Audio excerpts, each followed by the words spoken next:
trời vừa lên đã vội tắt rồi. Người ơi có nhớ hay quên bao tháng năm vừa qua qua đôi em về. Người trôi dạt dựa bao lợi danh mơ màng, người vội vàng để em qua đôi bàng hoàng. Một đời em tiếc cho nhau mà anh có tiếc chi đâu.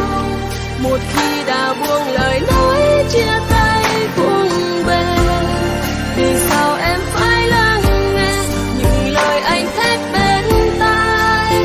Anh quên ngày xưa hứa với em một câu là anh chẳng đổi thay đâu, vì yêu em chẳng lý do. Cho dù mai đây có nắng mưa cuộc đời, vậy thì người cứ đi đi, tình ta giờ đã tận rồi. Em không muốn nghe lời xin lỗi.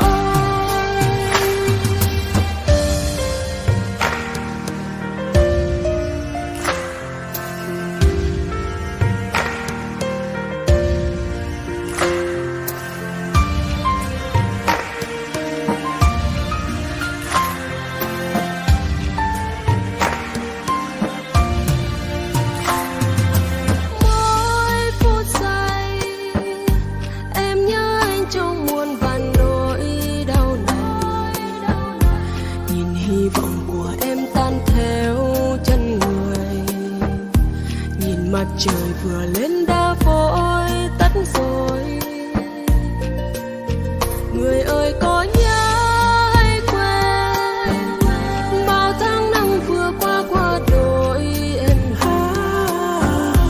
Người trôi dạt dựa bao lợi danh mơ màng, người vội vàng để em qua đôi bàng hoàng. Một đời em tiếc cho nhau mà anh có tiếc chi đâu.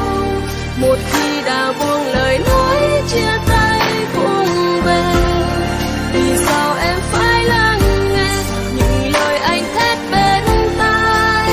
Anh quên ngày xưa hứa với em một câu là anh chẳng đổi thay